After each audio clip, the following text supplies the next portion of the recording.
Alors aujourd'hui, par la grâce de Dieu, je ne veux pas prendre beaucoup de temps. Dieu nous a fait grâce. L'évêque Kazin a un ministère et la vision de l'église Vie Nouvelle, c'est de libérer les captifs. Alléluia. Et ce mois ici, nous sommes en train de parler sur la libération des captifs. Alors, il n'y a pas d'autres personnes qui peuvent mieux nous prêcher sur ce thème, si ce n'est celui qui a la vision du thème. Alléluia. Voilà pourquoi, aujourd'hui, par la grâce de Dieu, nous allons recevoir notre papa, qui est l'évêque, qui est un papa pour moi, qui est un père pour moi, et qui est un père pour l'église, un père pour plusieurs églises et pour plusieurs assemblées. Il est aussi professeur, il est enseignant, et il nous enseigne la parole de Dieu. Et nous sommes à ses pieds, nous recevons de la part de lui, et nous grandissons aussi. Alléluia. Donc nous aimons honorer les pères. Qui est dans la joie de recevoir papa aujourd'hui? Je vais donner la parole avant que j'appelle papa Kazin. Qui est dans la joie? Vous savez, je voudrais que vous puissiez acclamer le Seigneur encore pour vos vies. Parce qu'on sait voir qui aime Jésus-Christ malgré la chaleur. En Afrique, quand il fait 34 degrés, les gens partent à l'église. Quand il y a la pluie, les gens vont à l'église. Quand il y a les brouillards, les gens vont à l'église. Depuis qu'on est ici en Europe, il suffit simplement qu'il y ait 30 degrés. Oh, il faisait très chaud, je ne veux pas aller à l'église. Il pleut un peu, on ne part pas à l'église. Ça, on aura des choses à rendre avec Dieu. Alléluia. En tout cas, que Dieu vous bénisse abondamment pour toutes les personnes qui sont venues. Sans le plus tarder, nous allons recevoir Papa Kazin Gabriel. Pendant qu'il s'approche, je veux que vous acclamez le Seigneur. Papa Kazin, l'homme rouleau.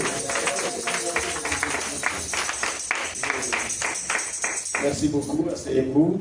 Il fait tellement chaud, mais en enfer, ça fera plus chaud que ça. Ça, c'est sûr. C'est pourquoi il faut aimer aller au ciel, dans la présence de Dieu, parce qu'à l'enfer, ça sera plus chaud que ça. Les gens fuient le soleil, se disent, ah, il fait très chaud, il fait très chaud. Mais ça, ce n'est pas la chaleur. La chaleur de l'enfer est plus que celle que nous vivons sur cette terre. Donc il faut vouloir accepter de se préparer pour rencontrer le Seigneur Jésus-Christ et vivre dans la gloire. Nous pouvons tout gagner sur terre, mais si nous ratons le royaume des cieux, nous avons servi à rien. Nous avons prié pour rien. Donc l'apôtre Paul, il a dit quelque part, l'apôtre Paul a dit, ah merci, l'apôtre Paul a dit quelque part, je ne veux pas qu'après avoir couru, que moi-même je sois rejeté ou je me retrouve dehors. Jésus. Donc après avoir enseigné, après avoir prêché, après avoir parlé de la parole de Dieu, il va falloir que nous-mêmes aussi, nous nous retrouvons dans la présence du Seigneur. Gloire soit rendue au Seigneur. Amen. Et c'est très important, bien mes frères et sœurs. Donc c'est pour vous dire simplement, ne priez pas uniquement pour gagner la vie, ainsi de suite, mais priez aussi pour entrer dans le royaume de Dieu. Ah, merci. Merci. Ça crache aussi. Voilà. Donc, nous allons donner un thème, comme l'homme de Dieu l'avait déjà intitulé. On est en train de parler sur la libération des captifs. Donc, nous parlons sur la libération des captifs. C'est là le thème que l'homme de Dieu a eu de la part du Tout-Puissant. À chaque fois qu'un homme de Dieu reçoit un thème, sachez que c'est le message que Dieu vous donne. Est-ce que quelqu'un peut lire Apocalypse chapitre 22, verset 1 à 3? Je vais donner quelque chose là-dessus. Apocalypse chapitre 22, verset 1 à 3. La parole de Dieu déclare dans le livre d'Apocalypse chapitre 22, 1 à 3. Et il me montra un fleuve d'eau de la vie, voilà, limpide comme du cristal, qui sortait du trône de Dieu et de l'agneau. Au milieu de la place de la ville et sur les deux bords du fleuve, il y avait un arbre de vie produisant 12 fois des fruits, rendant son fruit chaque mois et dont les feuilles servaient à la guérison des nations. Il n'y aura plus d'anathème, le trône de Dieu et de l'agneau sera dans la ville, ses serviteurs les serviront. Donc jusqu'à 1, 2. Et la Bible dit, au milieu de la place de la ville, et sur les deux bords du fleuve, il y avait un arbre de vie produisant 12 fois des fruits, rendant son fruit chaque mois, et dont le feuille servait à la guérison des nations. Bonsoir à Dieu Seigneur. Amen. Je vais poser une question. Est-ce que vous connaissez un arbre qui produit le fruit chaque mois? Les scientifiques sont là aussi. Est-ce qu'il y a un arbre qui produit le fruit chaque mois? Vous en connaissez? Vous pouvez me dire? Non? Ok. Alors, la Bible dit dans ce texte qu'il y avait un fleuve d'eau limpide ou l'eau claire qui descendait du trône de Dieu et de l'agneau. Donc cette eau descend de la présence de Dieu et du Christ. Et ça passait par terre. C'est une ville, traversant une ville. Et dans la ville où elle passait, où les eaux passaient, il y avait un arbre qui était planté à côté de ces eaux. Et à cause de ces eaux, l'arbre produisait de fruits chaque mois, pendant 12 fois l'année. Et la Bible dit que les feuilles de cet arbre servaient à la guérison de nations. C'est ce qui est dit dans les textes. J'explique. L'eau qui descend du trône de Dieu et de l'agneau, c'est la parole de Dieu. Cette eau descend sur terre, là où nous sommes. L'arbre qui est planté à côté de ce fleuve, c'est toi et moi qui écoutons la parole. Et la Bible dit, cet arbre produisait des fruits chaque mois. Donc, chaque mois, nous devons produire des fruits. C'est-à-dire que chaque mois, nous devons produire quelque chose par rapport à ce que nous avions écouté. Et la Bible dit, dans Psaume chapitre 1er, verset 1er et 2, « Heureux l'homme qui ne s'assit pas à côté de mon cœur, mais qui médite la parole jour et nuit. Il est comme un arbre qui est planté à côté des eaux paisibles et qui produit des fruits à sa saison. D'autres versions disent qu'il produit des fruits chaque saison. Ceci veut dire, chaque fois que chaque mois, dans nos vies, il y a un thème que Dieu nous donne. Que Dieu vous bénisse. Vous ne pouvez pas compter le même thème. Depuis que vous avez commencé pendant 6 mois, vous prêchez seulement les salis, ou la bénédiction, ou la paix. Non. Chaque mois, si vous êtes inspiré de Dieu, chaque mois, il y a un thème que Dieu vous donne. Amen. Et derrière ce thème, il y a des révélations et des secrets que Dieu libère pour la bénédiction de son peuple et pour la libération du peuple. Même Moïse, quand il a reçu la vision de libérer les captifs, mais si vous lisez la Bible très bien, vous examinez vous analysez la Bible, comme j'aime bien dire ça, vous faites ce qu'on appelle l'esquisse biblique, de l'analyse biblique, vous allez voir que à chaque fois qu'ils se déplaçaient ou qu'ils allaient, il y avait chaque fois, à un moment, il y avait un message différent de ce qu'on avait déjà dit par les Seigneurs.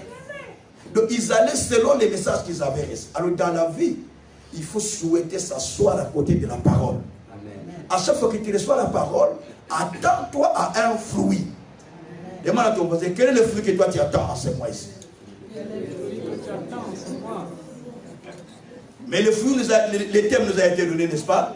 Il nous a été dit, les thèmes qu'on nous a donnés, c'est de libérer quoi? Les captifs.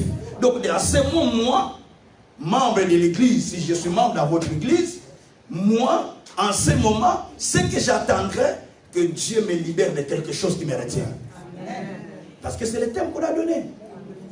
Est-ce que vous avez compris? Parce que Dieu a envoyé une parole à Jacob. Nous sommes dans Ésaïe chapitre 9, verset 7. Il a envoyé une parole à Jacob. Et cela est tombé sur tout Israël. Et tout le peuple en saisi. C'est-à-dire qu'il y a une parole qui a été donnée au prophète Dave. Mais ce n'est pas seulement lui qui a été donné. parle de libérer les captifs. Mais cette parole a été donnée à lui et tout le peuple doit se saisir de cela. Dire, ah, mon Dieu, c'est le temps de nous libérer. Libère-moi de toute captivité que je ressens dans ma vie.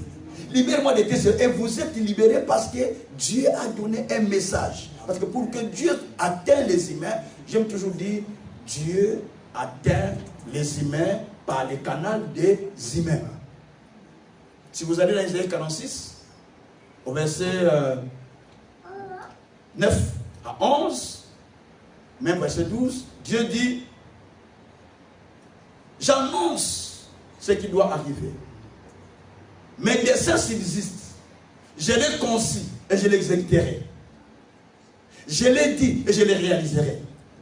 Écoutez, il dit, j'appelle un oiseau de proie et je prends un homme de loin pour accomplir mes desseins. Mes desseins subsisteront. C'est-à-dire, Dieu a un programme pour chacun de vous. Alléluia. Vous dites, ah mais Dieu, quand tu vas faire quelque chose, mais Dieu a un programme avec toi. Dieu a un plan avec toi. Mais la seule chose que Dieu fait, ça ne viendra pas par toi, mais impossible. Vérifiez la Bible, parce que des fois vous êtes en rébellion sans le savoir. Il faut qu'on vous donne des cours peut-être de la rébellion. Des fois vous dites, ah mon Dieu va faire lui-même. Non, non, non, ça ne se fait pas. Dieu va devoir utiliser une personne qui prend de l'autre côté, il l'amène vers toi pour pouvoir amener l'accomplissement du plan de Dieu dans ta vie. C'est pourquoi, lorsque les enfants d'Israël pleuraient, gémissaient, souffraient, Moïse n'était pas là, il était parti déjà à Madian. Mais Dieu l'a ramené vers eux pour pouvoir les délivrer. Donc Dieu prend quelqu'un de loin, il l'amène vers vous pour pouvoir vous délivrer. C'est pourquoi Dieu a pris le prophète Dave du Congo, il l'a ramené encore ici pour pouvoir vous délivrer.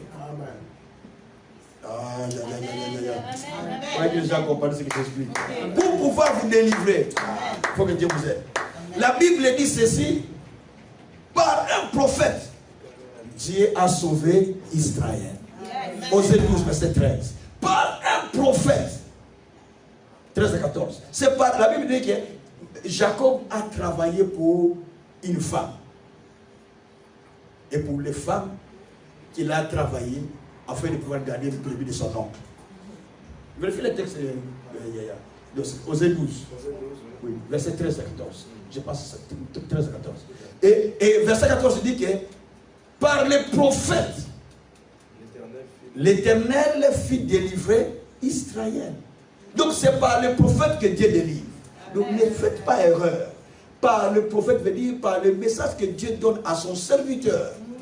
Les termes qu'il donne, ce terme est venu pour vous délivrer. Amen. Voilà. Ce n'est pas ma prédication, ça. Hein? Ça, c'est pour vous préparer pour comprendre ce que je vais dire. Alors, le terme d'aujourd'hui est intitulé « Sors de la maison de ton père et de ta mère. Alors, je te bénirai. » Ça, c'est dans la Bible, non? Genèse 12. Quelqu'un peut prendre Genèse 12. « Sors de la maison de ton père et de ta mère. » Lisez-moi ce texte, s'il vous plaît. Je vais changer mes lunettes de lecture. Genèse 12. Versets 1 à 2. La parole de Dieu déclare ceci. À 3 même. À 3. L'Éternel dit à Abraham, va-t'en de ton pays, de ta patrie, de la maison de ton père, dans le pays que je te montrerai. Je ferai de toi une grande nation et je te bénirai. Je rendrai ton nom grand et tu seras une source de bénédiction. Je bénirai ceux qui te béniront et je maudirai ceux qui te maudiront. Et toutes les familles de la terre seront bénies en toi. On va maintenant verset 4 et 5. Abraham partit comme l'Éternel lui avait dit, et l'autre partit avec lui. Abraham était âgé de 75 ans lorsqu'il sortit de Charan. Abraham prit Sarai, sa femme, et l'autre fils de son frère, avec tous les biens qu'ils possédaient et les serviteurs qu'ils avaient acquis à Charan. Ils partirent pour aller dans le pays de Canaan, et ils arrivèrent au pays de Canaan. Verset 6. Abraham parcourut le pays jusqu'au lieu nommé Sichem, jusqu'au chêne de Morée. Le Cananéen était alors dans le pays. L'Éternel apparut à Abraham et dit, je donnerai ce pays à ta postérité. Et Abraham bâtit là un autel à l'Éternel qui lui était apparu. Acclamons le Seigneur pour cette parole. Bien-aimés, les thèmes que je développe s'intitulent, parce que nous sommes dans le thème que l'homme de Dieu nous a donné. Hein? Libérer les captifs. Mais ça, c'est un sous-thème que je prends. Le sous-thème, je l'ai intitulé « Sors de la maison de ton père et de ta mère ». Pourquoi Dieu dit à Abraham « Sors de la maison de ton père et de ta mère ». C'est la question que je me suis posée moi-même. C'est très important. Il dit à Abraham « Sors de la maison de ton père et de la maison de ta mère. Alors, moi Dieu, je vais te bénir. Je rendrai ton nom grand. Je ferai de toi une source de bénédiction pour plusieurs. Tu seras père des nations. Donc, père de plusieurs. Et je vais maudire celui qui te maudit. Abraham ayant entendu cela, il sortit et il alla dans le pays que Dieu lui a dit. Or, Abraham, quand il a entendu ce message, il était dans un pays qui s'appelait Charan. Donc, c'est une région faite qui s'appelait Charan. Une région qui appartenait dans un pays qu'on appelle Ur, le pays de Ur. Le pays de Ur était réputé par un pays où on adore les statues, les idoles. Abraham et son père Terah vivaient dans ce pays de Ur. Le pays de Ur, exactement, aujourd'hui ça se trouve entre Irak et Iran. Parce qu'à l'époque ça s'appelait pays de Ur. Et ils adoraient les statues. Ils adoraient des idoles. Dieu maintenant, au travers de leur père Terah, je ne sais pas s'il lui a donné l'inspiration, mais Terah dit, mais on va sortir d'ici pour aller s'installer à Canaan. Ça, c'est Terah qui avait proposé à son fils. Il quitte le pays de Ur. Lorsqu'il commence à marcher pour aller à Canaan, ils arrivent en chemin. Nous sommes dans la Genèse 11 là. Je parle de Genèse 11. Lisez Genèse 11 très complet. Ils arrivent à Canaan, plutôt à Charan. C'est une région donc de Ur. Ils s'arrêtèrent là. Et quand ils virent que là, il y a eu quand même un peu de croissance et un peu de prospérité, et les brebis évoluaient bien, il dit, c'est la terre qu'il nous faut, restons ici. Mais l'idée maîtresse, l'idée du départ, c'était de quitter le pays de Canaan, le pays de Ur, pardon, pour aller à Canaan. Attention, beaucoup de gens dans la vie, quand ce qu'ils cherchaient à atteindre, il n'a pas atteint, il ne l'a pas atteint, ou il ne l'a pas eu, il prend ce qui se présente directement. Non. Moi, je ne prendrai pas ce qui se présente. C'est comme une femme qui dit, j'attends, je veux un message de tel. Tu as déjà la forme. Mais tellement que tu as attendu, tu n'as pas vu. Elle dit, tu dis, celui qui se présente en peu, c'est celui qui ne cherche pas. Non, tu ne peux pas prendre celui qui se présente. C'est parce que tu sais celui que toi, tu as préparé dans ton intérieur. Alléluia. Vous achetez la voiture, tu dis, ah ben je vais acheter une voiture. Tu as déjà un budget avec une marque que tu veux. Mais tu dis, ah, bon, comme c'est là, je n'ai pas encore eu. Eh bien, je prends cette petite Peugeot, cette petite Citroën, cette petite Twingo, c'est quoi. Tu prends la petite voiture que toi tu trouves bon. Parce que tu penses que non, comme je n'ai pas ici, c'est là, je prends encore ça, c'est encore mieux. Non, le truc n'est pas dans le bon choix. Et c'est pareil aussi avec le père d'Abraham. Lorsqu'ils arrivent à Charan, ils se disent, ben, Canaan est encore loin, mais ici les choses évoluent, restons ici. Il est resté dans le pays de transit. Dis à ton voisin, ne reste pas dans le pays de transit. Attendez, j'explique une chose de très spirituelle. Dis à ton voisin, ne reste pas dans une vie de transit. Parce qu'il y a des gens qui sont dans une vie transitoire et ils en ont fait une véritable vie. Si tu restes dans les transits, tu peux rester l'avion sans vol, toi tu restes sur les transits. Hein? Donc il faut faire attention. Être prudent où est ma quai, où est ma sortie, pour aller vite changer l'avion. Sinon tu restes dans les transits. Beaucoup de gens sont restés dans les transits. un de mes jeunes frères, le pasteur, je ne sais pas si c'est le nom, il a voyagé pour aller à Dubaï pour faire l'Angola. Il arrive à Dubaï.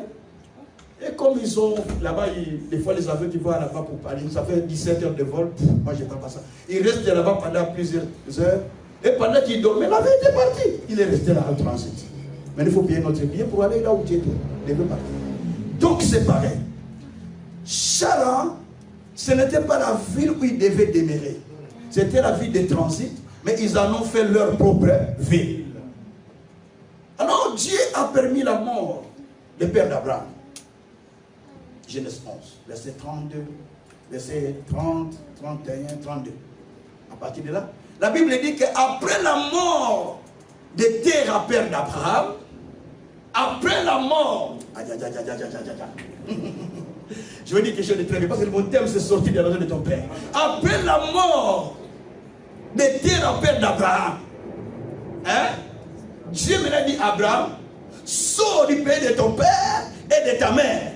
Va dans les pays que je vais te montrer. Donc les parents sont déjà morts. Maintenant Dieu dit, comme tes parents sont morts déjà, ne reste plus là. Sors dans ce pays, va dans les pays que je vais te montrer. Je dis à quelqu'un de sortir là où tu es. D'aller là où Dieu te montre. Et sortir là où tu es, d'aller là où Dieu te montre. Et il est sorti. Et en sortant, il a pris son neveu, sa femme, ses serviteurs, il part parce que son frère était déjà décédé. Son frère Nahor, le père de l'autre, était décédé. Alors il va partir pour aller à Canaan. Maintenant pour partir à Canaan, quand il arrive à Canaan, la Bible dit que quand il arriva, il parcourut la ville. Attention, quand tu arrives dans un pays, il faut parcourir la ville. Je vais l'expliquer. Il parcourt la ville. Et quand il a parcouru, il a commencé maintenant à bâtir des hôtels. Il a bâti 3 hôtels. Il a parcouru parce qu'il y avait les Philistins, il y avait les Phérésiens, il y avait les Jébusiens, il y avait les Amoréens, il y avait des hommes puissants, des armées puissantes. Et toi, tu viens avec tes 300 personnes, tu t'installes dans leur pays, il faut qu'on sache qui es-tu et que tu es venu chercher chez nous. Donc il y a eu opposition spirituelle dans le monde des ténèbres. Et on se posa à lui. Et lui, qu'est-ce qu'il va faire? Puisque c'est Dieu qui l'a mené, il va commencer maintenant à bâtir des hôtels. Il bâtit 3 hôtels. L'hôtel pour Dieu, c'est-à-dire des endroits où il va faire des sacrifices pour l'Éternel. Et après avoir fait des sacrifices, la Bible dit que c'est ainsi qu'Abraham a commencé à construire ses tentes, à construire ses maisons ou à bâtir ses maisons. Voilà son ami de Seigneur. J'explique cette partie. Donc, quand il est sorti, il commence à bâtir des hôtels. Quelle est la leçon qui est là? Quand tu sors d'un endroit pour aller ailleurs, tu quittes un quartier pour aller habiter un autre quartier. Tu vivais par exemple à Warem, tu veux venir habiter à Bruxelles. Donc, ça c'est que tu as quitté Warem pour venir à Bruxelles, tu étais habitué avec les esprits de Warem. Mais quand tu viens, tu vas t'installer à Bruxelles, il y a aussi les géants de Bruxelles. Donc il faut que ces esprits sachent que toi tu es venu, qu'est-ce que tu es venu faire chez nous? C'est un exemple que je donne. Hein? Alors, quand nous nous quittons, nous qui venons de l'Afrique, nous quittons chez nous en Afrique, nous allons, par exemple, nous venons par exemple ici. Donc, nous devons savoir que quand nous venons d'où nous étions, il y avait des esprits qui nous contrôlaient. Il y avait des esprits qui étaient avec nous. Il y avait des géants, les esprits de nos parents, de la maison de nos pères, qui étaient avec nous. Et quand nous voulons aller dans un autre pays, là où nous allons, nous devons prendre le contrôle de l'endroit. C'est pourquoi Dieu a dit à... Dieu a dit dans Josué chapitre 1er, verset 2, verset 3 à 5. Il a dit à Josué, là où tu mettras tes pieds, je te le donne, comme je te le donne en possession, comme je l'avais déjà dit à Moïse. Donc là où tu vas mettre tes pieds, je t'en donne contrôle, comme je l'avais promis à Moïse. C'est-à-dire que je ne t'en donne pas comme je l'ai dit à toi, je t'en donne comme je l'avais promis à mon serviteur prophète. Alors, qu'est-ce qui se passe lorsqu'il va dire ça? C'est-à-dire, lorsque vous allez quelque part, la première des choses, prenez contrôle de l'endroit où vous êtes parti. Je donne un exemple. J'ai quitté l'Afrique. J'ai quitté la Kinshasa pour aller dans une province où je suis allé faire un travail de Dieu. Je suis allé donner des formations des pasteurs. Et quand je suis arrivé, la ville là, la ville était sèche. Ville d'été, aussi, ils connaissent la région diamantaire. La ville était sèche, donc il n'y avait plus rien, ni diamant, ni quoi, rien ne sortait. Il n'y avait pas de pluie pendant plus de 6 mois. Et ça, ce n'est pas du soleil. Hein. Ça, c'est bien ça. À Dembola, ceux qui connaissent la région là, ils peuvent dire, frère, vous connaissez? Non, mais il faut arriver pour. Ça, ce n'est pas du soleil, ce que vous voyez là. Il fait des fois 38 degrés, 40 degrés. Il n'y a pas la pluie. Et l'eau, il n'y a pas d'eau tout près. Hein? Le fleuve de Kwango, c'est faut faire des kilomètres pour arriver là où il y a de l'eau. Il y a la sécheresse. Les gens vont faire des kilomètres pour aller chercher. Il faut faire plus ou moins 5-10 kilomètres pour aller chercher de l'eau. Et revenir avec. Et quand je suis arrivé, dès que j'ai posé mes pieds sur l'aéroport, je suis descendu de l'avion. Il y a un groupe de mon église qui était quand même un peu des frères de diamantaires. J'avais des frères qui étaient diamantaires, qui étaient très fréquents, ces jeunes-là. Et puis, ils avaient l'habitude, quand je vais aller prêcher quelque part, ils louent l'avion de Malou Aviation. Une petite compagnie qui est acquise, qu'on appelait Malou Aviation. Ils louaient ces petits porteurs qui prenaient des fois 17 personnes. Et je pars avec mes serviteurs, on part. Et dès qu'on est descendu de l'aéroport, directement, je me suis agenouillé. Dès qu'on est sorti de l'appareil, quand vous sortez, vous allez faire un peu un trajet scolaire. Ce sont des aéroports un peu régionaux où il n'y a rien d'asphalté. La terre, comment on appelle ça? Une terre qui est pas bitumée, mais une terre qui est sèche. L'avion, donc, la plaine, c'est vraiment une terre qui est sèche. Et la piste est plutôt. Et on est descendu. Et quand on est descendu de l'avion, je me suis agenouillé. J'ai commencé à prier. Tout le monde me regardait. J'ai prié, j'ai prié, j'ai prié, j'ai prié. Je disais, Seigneur, ma présence ici, je prends contrôle de cette ville. Les esprits qui dominent ici, les esprits qui contrôlent ce pays, les esprits qui dominent cette ville. Parce qu'on m'a dit que tous les gens qui vont là-bas, ils retournent toujours infirmes. Problème des pasteurs qui retournent, la bouche est tournée de l'autre côté. Tout parce qu'il y a une puissance sociale qui est impossible dans ce monde-là. Et quand je suis descendu, j'ai parlé à Dieu. J'ai pris contrôle. J'ai dit, terre, je suis venu ici pour retourner bien. Je parle à la terre. J'ai déjà donné cet enseignement dans votre église. Il faut parler à la terre. J'ai parlé à la terre. J'ai dit, terre, exauce-moi. Maintenant que je te parle, sois favorable pour moi. Tous les géants qui contrôlent cette terre, je les mets sous mes pieds parce que Dieu a dit, là où je mets mes pieds, il m'a donné en possession. Et j'ai fini ma prière, je me suis levé, j'ai pris ma manette, je passe à partir. Tout le monde, j'avais ma colle pastorale, tout le monde me regardait. Ah, c'est homme, il y avait 4 personnes, 4000 personnes qui m'attendaient à l'aéroport, 4000 qui étaient à l'aéroport qui m'attendaient. Je suis sorti. Et les gens disaient, papa, comme tu es venu là, regarde le soleil, vraiment c'est difficile. Alors, celui qui dirigeait la prière à l'aéroport là, avec sa mégaphone, il parlait au mégaphone. J'ai dit, donne-moi le mégaphone. J'ai pris les mégaphones, j'ai dit, comme j'ai foulé mes pieds dans cette terre, tout ce qui ne marchait pas marchera. La pluie qui ne tombe pas tombera. Amen. Par le nom de Jésus. Et on a pris la jeep, on devait partir.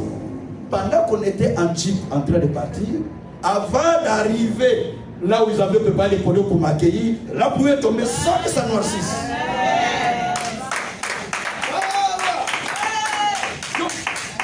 Il y a des choses qui se passent dans le monde des ténèbres. Tu vas habiter une maison que tu as louée, tu ne sais pas qui vivait là-bas. Tu ne sais pas quels esprits qui étaient là-bas. Je suis allé faire la délivrance à Jette ici. La famille qui a occupé la maison a perdu un fils. Et par ces chocs-là, ils ont quitté la maison pour aller ailleurs. On ne peut pas vivre ici parce que ça nous dérange. Ils sont allés ailleurs. Maintenant, un autre ami de un de leurs amis a pris l'appartement. Juste ici, à Gachoren, tout près de l'église basilique, mais Gachoren, du côté Gachoren. Et puis, celui qui occupait la maison pour la deuxième fois, qui est venu occuper la maison de l'ami, il a perdu sur son fils. Oh. Après, bon, lui, comme c'était quelqu'un qui vivait beaucoup, il s'en foutait, c'est quelqu'un qui était vraiment dans le monde des païens. il prenait ça à la légère. Deuxième fois, il perd sa fille. Là, maintenant, il est éveillé. Un monsieur qui était avec eux, qui me connaissait, il a dit, là, il faut voir Papa Kazan. Ils sont venus me voir, et je suis en 2005, là. Je suis allé pour prier. Et pendant que j'ai prié à la maison, j'ai pris de l'huile, j'ai commencé à oindre à la maison, j'ai commencé à prier, j'ai commencé à déclarer, j'ai pris les Écritures, j'ai commencé à déclarer. J'ai dit, j'ai fait une cérémonie ici, qui n'est pas magie, mais qui est dans la Bible. J'ai pris l'huile d'onction, je l'ai mis dans l'eau. J'ai dit, la Bible dit, l'eau et l'esprit, c'est cela qui donne la vie. J'ai pris l'eau, j'ai pris l'huile, j'ai mélangé, j'ai prié, je l'ai aspergé dans la maison. J'ai dit, moi je suis parti. Et puis quelques semaines après, peut-être 1, 2, 3 mois, je ne sais plus, le propriétaire est tombé malade. D'ailleurs, le jour qu'on priait, le propriétaire était fâché pourquoi on est en train de faire des bruits. Et puis, il a dit à ce monsieur, pourquoi tu as appelé un magicien ici, tout ça. Après, je suis parti. Quelques mois après, le monsieur est tombé malade. Le propriétaire. Il se retrouve à Erasme malade, sérieusement. Et puis, son locataire va lui rendre visite. Il dit, Antoine, amène-moi le magicien qui est venu dans ta maison. Il dit, le magicien qui est venu dans ma maison, oui. Il dit, amène-le-moi, j'ai besoin de lui. Il dit, ah, mais il n'est pas magicien, il est pasteur. Hein. Il dit, amène-le, j'ai besoin de lui. Je suis allé à l'hôpital avec M. Antoine. On arrive là-bas, il dit, tout ça j'explique sorti de la maison, hein, ne vous en faites pas. Et quand je suis arrivé, il a dit à Antoine, j'ai commencé à lui parler de la parole de Dieu, tout ça. Il m'a saisi par la main fortement. Il dit, tu t'appelles comment, monsieur? J'ai dit, Gabriel. Ah, tu es un ange de Dieu donc. Hein? J'ai dit, je m'appelle Gabriel Kazasuka. Il dit, ah, tu es un ange. J'ai dit, comment? J'ai dit, oui, oh, j'étais au Congo. Il m'a raconté les choses. J'ai dit, ok. Il m'a tenu par la main fortement. Et puis il m'a dit, j'ai quelque chose à te dire. Antoine, tu peux sortir un peu? Antoine est sorti. Nous sommes restés avec lui. Il dit, prie pour moi, parce que j'ai fait beaucoup de mal aux gens. Tu vois, Antoine a perdu ses enfants, c'est moi qui ai fait ça. Je suis dans le monde de pandémonium, mais je sacrifie les gens. Tu vois, notre locataire là, c'est moi qui ai fait ça. J'ai dit, ok, je lui ai fait accepter Christ, j'ai prié pour lui, je suis rentré, je ne voulais pas dire, mais dis pas à toi, je ne lui dirai pas. C'est ça le secret du pasteur. Et puis, je ne peux pas lui dire pendant que le monsieur est vivant, c'est pas possible. Et puis je suis rentré, et puis on est rentré, il dit, qu'est-ce qui t'a dit? J'ai dit, oh, il voulait me dire ce secret, les choses qu'il a fait, tout ça. Qu'est-ce qu'il a fait? J'ai dit, non, ça c'est le secret du passage, je ne peux pas te dire. Allez, on est resté, tout ça. Mais j'ai dit au frère, un jour j'ai dit, pourquoi vous ne voulez pas changer la maison? Vous n'avez pas de choses dans cette maison, l'enfant est mort là-bas, le deuxième. Il dit, ah papa, on veut, mais maintenant il n'y a plus de moyens, maintenant je travaille, puis je suis au chômage, mon épouse, il est au CPS, tout ça, ainsi de suite. Alors j'ai dit, ok. Je crois quelques mois après, monsieur là, je crois même pendant qu'il était à l'hôpital, quelques semaines après, monsieur est mort.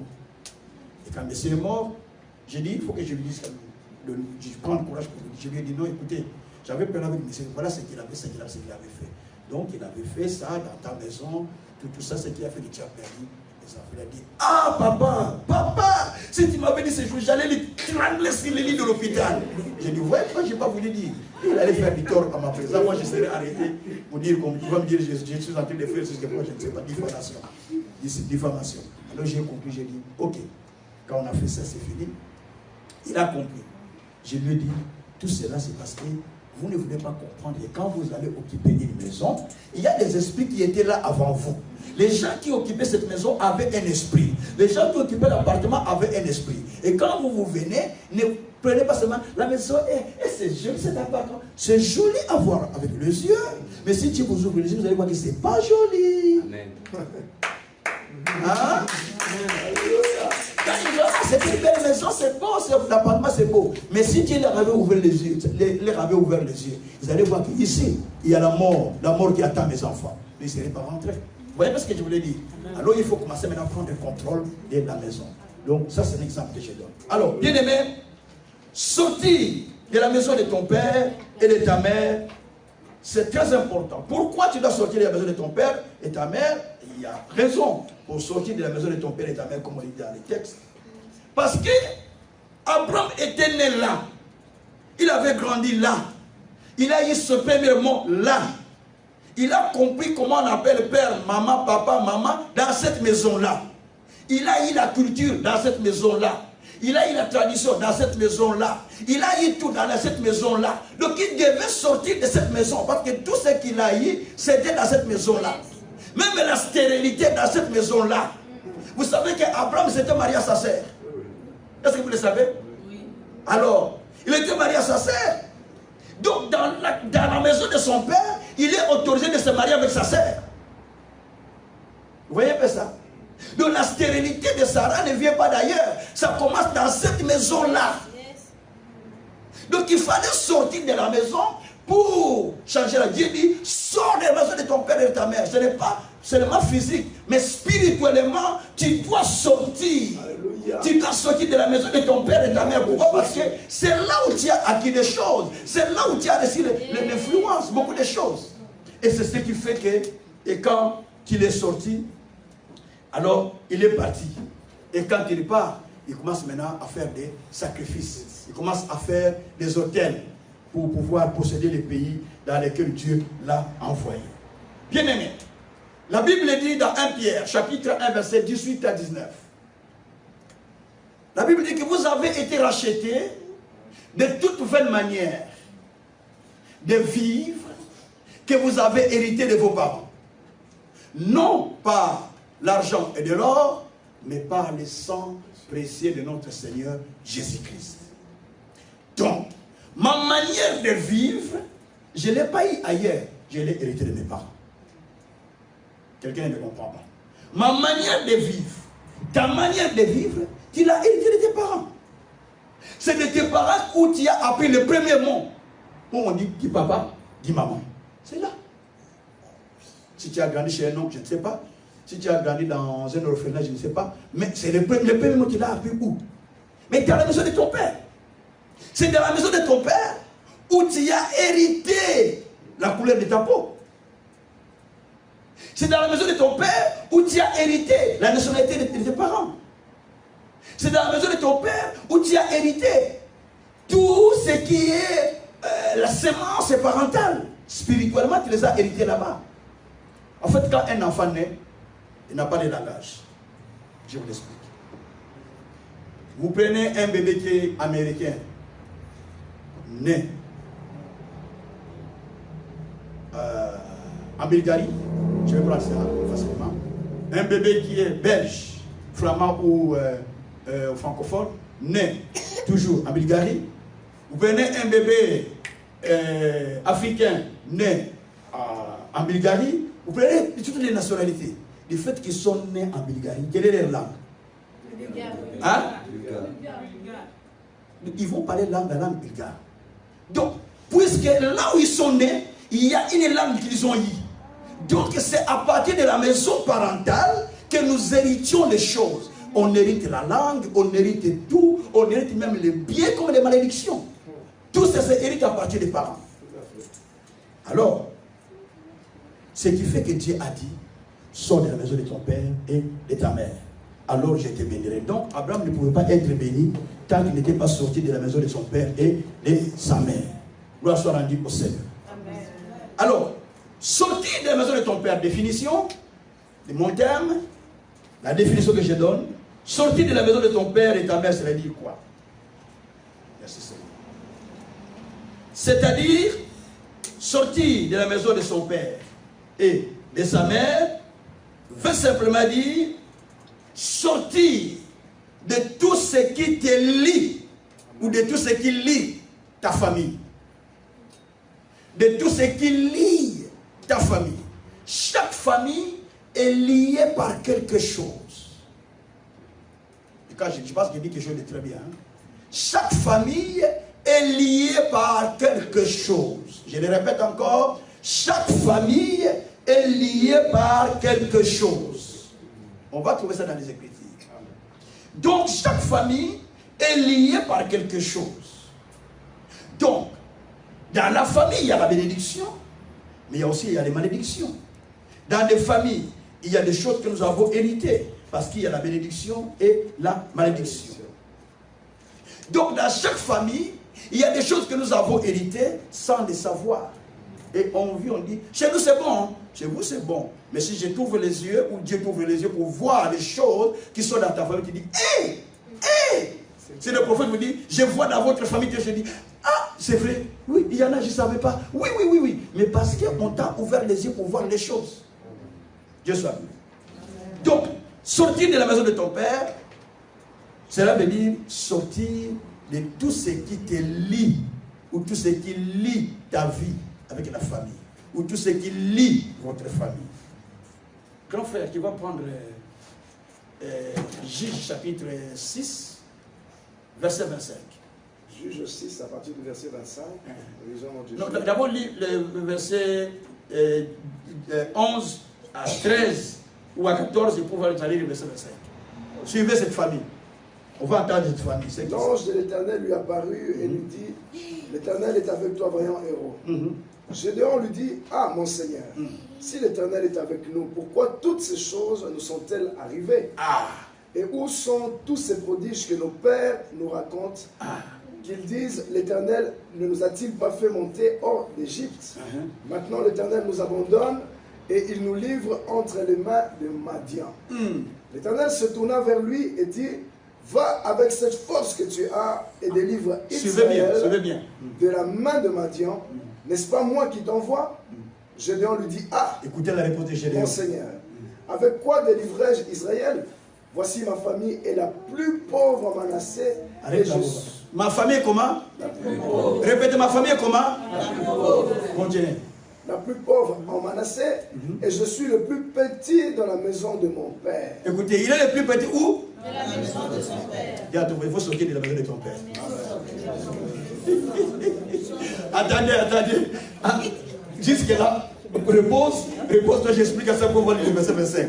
Donc, on dit ceci, c'est très bien ce que Dieu dit, c'est un enseignement très important. On dit ceci, Dieu rencontre Gédéon. Il apparaît à Gédéon, pardon. Il commence à parler à Gédéon. Toi, vaillant héros, je suis avec toi. Il dit, ah, Dieu, moi, vaillant héros, qu'est-ce que je suis en train de faire là? Je suis en train de mouler la sémoule. Parce que pour les mettre à l'écart, la farine pour les mettre à l'écart, afin que l'ennemi ne vienne même pas prendre les nôtres. Mais il était en train de piler la semoule pour les mettre à l'écart. Dieu dit oui, mais toi tu es un héros. Il dit, ah, moi héros? C'est pas possible. Comment moi je vais délivrer les gens? Je ne suis même pas capable de les faire. Il dit, Dieu lui dit encore, c'est toi qui vas délivrer. Pas avec la force que tu as dit. Il dit, Dieu, pardon. Je ne veux pas, parce que ça, tu m'exposes au danger. Je suis allé dans une famille pauvre. Et il commence à détailler sa famille. Tu sais, dans ma famille, les gens sont pauvres. Et en plus, je suis le cadet de la famille. En plus, notre famille, c'est la plus petite famille dans notre tribu. Donc, il est en train d'expliquer ces choses pour montrer comment était sa famille. Donc, la famille de Gédéon avait un problème. Donc, si tu nais dans cette famille, tu nais directement pauvre. Est-ce que vous comprenez? Amen. Si tu es dans cette famille, donc tu es dans une famille qui est trop petite, qui ne va pas grandir. Si tu es dans cette famille, donc tu es né dans une famille où donc tu ne peux pas aller de l'avant. C'est ce qui s'est passé. Donc Gédéon explique à Dieu, mais Dieu, si tu m'envoies là-bas, tu connais toi-même que je suis dans une famille qui est pauvre.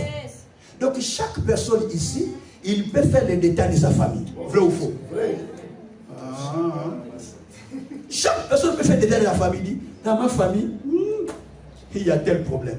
Dans ma famille, il y a tel problème. Dans ma famille, il y a tel problème. Donc vous savez ce qui règne beaucoup dans votre famille. On appelle ça les portes des familles. On va lire ça tout à l'heure. Ce sont les portes qui bloquent les familles. C'est pourquoi je suis en train de commencer une prière demain, de 7 jours à chaîne. Les thèmes que j'ai retenus, c'est parce que lui, quand il vous fait des affiches, il met des images. Donc il a fait l'affiche. Comme j'ai dit, j'ai donné le thème, forcer les portes fermées. Il a décidé que quelqu'un qui est en train de faire comme ça. J'ai dit, petit toi.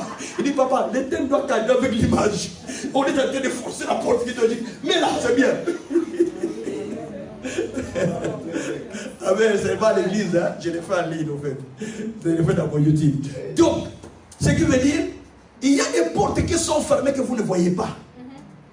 Et Gédéon avait compris qu'il y avait des portes qui étaient fermées. Donc, dans sa famille, il y avait la pauvreté qui dominait. Donc dans sa famille, il y avait beaucoup de choses. Chacun de nous sait ce qui se domine dans sa famille. Qui ne le sait pas.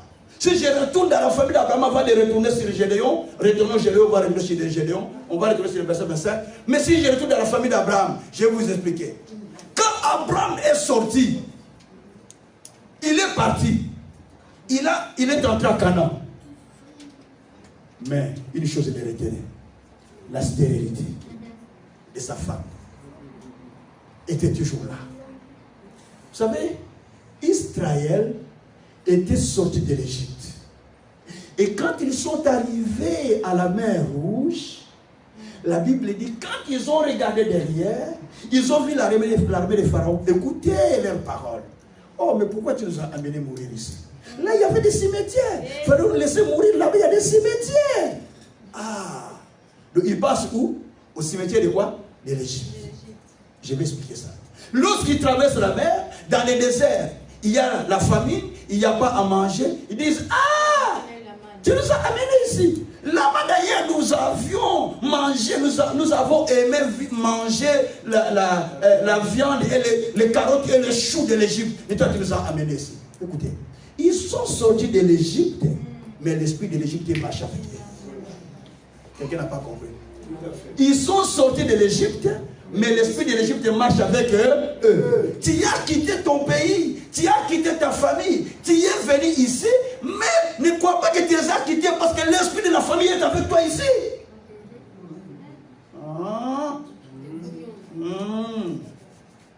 Observe, tu vas dire, ce pays c'est pas bon. Les autres, oh, ne dis pas le pays n'est pas bon. Le pays est bon, mais c'est l'esprit de ta famille qui est en train de faire problème. Amen. Parce que l'esprit de ta famille va se connecter avec l'esprit géant qui sont ici pour s'opposer à toi. Et c'est ce qui se passe dans le monde spirituel. Vous ne comprenez pas. J'en parle de la délivrance, c'est mon domaine là. C'est mon domaine. J'enseigne comme ça lentement, calmement, mais après quand j'amène la prière, tu vas entendre beaucoup de témoignages qui se font. Amen. Chacun son ministère. Tout à fait, mec. Moi je ne suis pas prophète, mais mon fils ici est prophète. Mais moi mon don c'est le miracle, les signes. C'est là, la délivrance, ça c'est le truc que Dieu m'a donné comme cadeau. Donc je vais vous dire simplement que par moment, vous êtes parti quelque part, vous dites, ah ici le même part. Non, non, non, il t'aime. Mais l'esprit que tu portes, c'est là, les esprits là ne sont pas d'accord avec cet esprit, ils ne s'entendent pas. Et toi, tu dis on ne m'aime pas, on t'aime. Mais l'esprit qui est en toi, avec les esprits qui t'ont trouvé, les gens qui t'ont trouvé là-bas, ne s'entendent pas. Alors tu dois commencer à bâtir des hôtels comme Abraham. Les hôtels de prière, je commence à faire des hôtels de prière jusqu'à faire tomber les hôtels de ce monde littéraire que j'ai trouvé de l'autre côté. Amen. Amen. Alors, on retourne sur Gédéon. Gédéon. Après, je vais retourner sur Abraham encore. C'est très important. Gédéon. Côté Gédéon. Gédéon chapitre 6, verset 25. 25. Écoutez maintenant. Dans la même nuit, l'Éternel dit à Gédéon, prends le jeune taureau de ton père et un second taureau de 7 ans, renverse l'autel de Baal qui est à ton père et abat les pieds sacrés qui est dessus. Tu bâtiras ensuite et tu déposeras sur le haut de ce rocher un autel à l'Éternel ton Dieu. Tu prendras le second taureau et tu offriras un holocauste avec le bois de l'idole que tu auras abattu. Ok, merci. Dans la même nuit là, où Dieu avait apparu, dans les mêmes jours qu'il avait apparu à Gédéon, il dit à Gédéon, toi tu es un vaillant héros, tout ça, comme nous l'avons dit à partir du verset 11, vous descendez.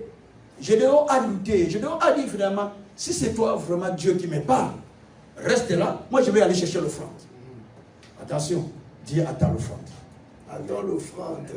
Ah, j'ai dit à quelqu'un là-bas. Mais Dieu attend l'offrande, non? Amen. Gédéon a dit à Dieu, si vraiment c'est toi Dieu, alors je vais aller chercher l'offrande. Attends-moi là, Dieu dit, viens, j'attends toujours, je vais aller chercher. Donc Dieu a attendu. Mais Dieu c'est lui le faiseur de toutes ces choses. C'est lui le créateur de toutes ces choses. Comment il doit encore attendre quelqu'un à aller chercher l'offrande? C'est un mystère. Il faut qu'on enseigne ça un jour. Pourquoi Dieu a attendu alors que c'est lui qui crée tout? Mais il attend l'offrande de quelqu'un, pourquoi? Il est allé chercher l'offrande. Il l'a amené à Dieu. Il a fait l'offrande, Dieu a agréé cette offrande. Alors quand Dieu a agréé l'offrande, il a dit, ah, donc c'est Dieu qui m'a exaucé. Allez, il va dormir. Quand il dort, Dieu vient encore la nuit, il dit, petit, Maintenant, tu as compris que c'était moi qui t'avais parlé. Hein? Il dit, oui, Seigneur, c'est toi. Il dit, ok, maintenant écoute-moi bien.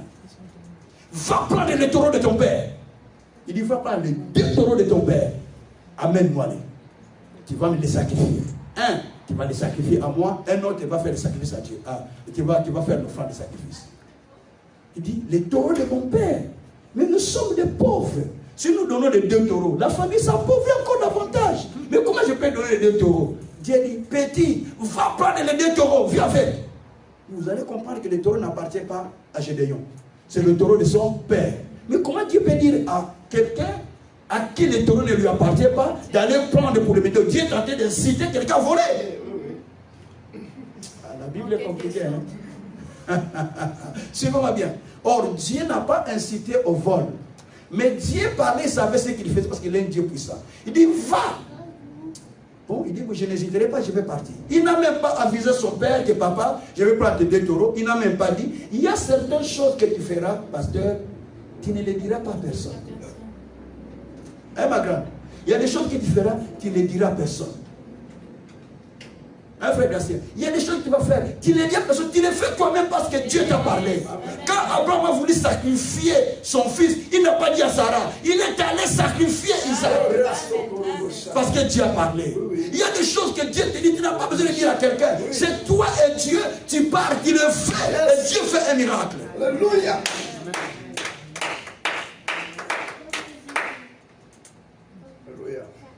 Là, j'étais à Kinshasa, les années 93. Vous savez, j'étais mécanicien aussi. Hein? J'ai fait des études de technique industrielle, de la mécanique générale. Vous savez, j'avais un petit garage là-bas, avec les 12 personnes qui travaillaient chez moi, avec beaucoup de camionnettes, tout ça. Mais j'avais une voiture que j'aimais beaucoup, la Toyota. Je pars à l'église, Dieu me fait voir les pasteurs en train de prendre le transport en vision. Et je me réveille, tu es en train de prendre le transport. Mais j'ai dit, mais moi j'ai beaucoup de voitures, j'ai la camionnette, j'ai la voiture. Mais celle-ci, je roule avec. Les autres là, ils faisaient le transport. Mais comment je vais faire? Ah, non, ça c'est le diable. J'ai dit, si j'en parle à quelqu'un, je serai bloqué. J'ai pris la voiture, j'arrive à l'église, à la fin des kilts, je pars voir le pasteur au bureau. J'ai dit, papa, j'ai déposé la clé et le document de la voiture. J'ai dit, rentrez avec la voiture, moi je pars à la maison à pied. Et pourquoi? J'ai dit, non, c'est à vous. Ah, Kazin, rentre. J'ai dit, papa, Dieu m'a parlé, c'est à vous. Il dit, rentre, il dit, papa, ne me bloque pas ma bénédiction, reste avec, je pars. Je suis rentré. Je savais ce que j'ai fait. Quelques temps après, toutes les camionnettes sont tombées en panne. Je dis, ah, pourquoi j'ai donné? Les camionnettes sont tombées en panne. Après, je les ai tout vendus. Il n'y avait plus rien. Et Dieu me dit, ne fais plus ce que tu fais, tu vas travailler à temps plein. Amen. Vous comprenez ça? Et j'ai commencé à travailler à temps plein. Une année après, j'ai prêché une famille riche comme ça au Congo, comme ça. Je n'avais pas donné le nom, c'est une famille qui était tout près de Mobutu. Et puis, le papa était guéri du cancer de prostate. Les jours suivants, j'arrive chez lui pour aller lui rendre visite. Il a appelé son chauffeur, il dit, va enlever les sachets qui sont dans cette voiture. Enlève la voiture neuve avec des sachets. Il a dit, enlève les sachets qui sont là, donne la voiture au pasteur. J'ai dit, pour aller avec vous. Il dit, c'est pour toi. J'ai dit, faire quoi? Il dit, c'est pour toi. J'ai donné une vieille voiture, on m'a donné une voiture neuve en sachet.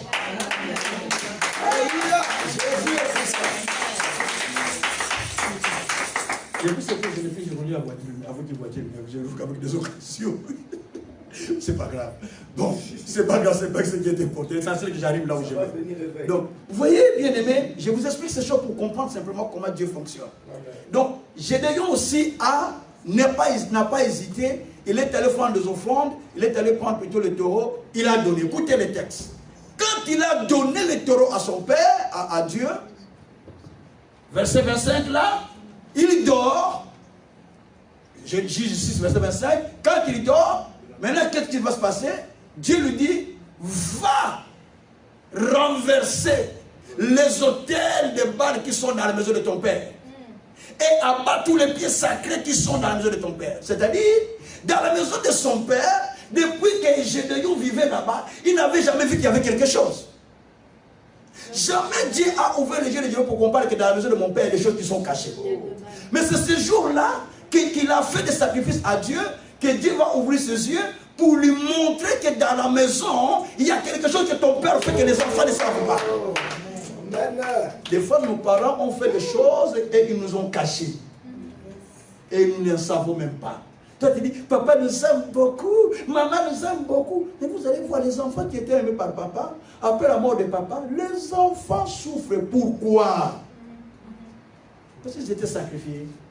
Ils étaient sacrifiés. Ils étaient sacrifiés. Je connais des enfants, des sœurs qui étaient avec moi ici d'ailleurs, qui sont avec moi, mais qui priaient avec moi d'ailleurs, ici à Bruxelles.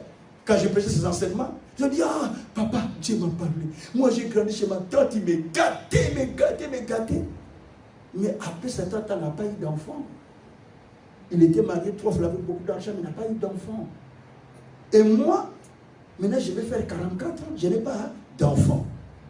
J'ai dit, ça. Il dit, mais j'étais gardé chez elle comme sa fille. Tout ce que je veux, il me donne, tout ça. Mais laisse, à elle, pendant qu'on priait, elle est tombée. La voix de sa tante parlait d'Anasser. Il dit, elle, c'est comme moi. Elle, c'est comme moi. Elle, c'est comme moi. C'est ma fille. C'est ma fille. Elle est comme moi. Nous avons le même esprit. Nous avons les mêmes racines. Donc la voix de sa tante parlait dans la bouche d'Anasser.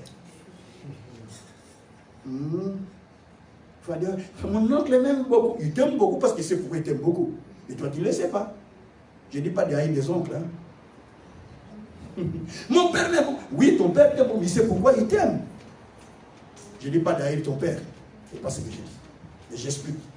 Alors lui, quand il a compris ça, il est allé renverser. Donc, dans la maison de son père, il y avait des choses qui s'est passées, mais les enfants n'étaient pas au courant. C'est ce qui a fait que la famille de Gédéon, de toute leur famille, était des pauvres.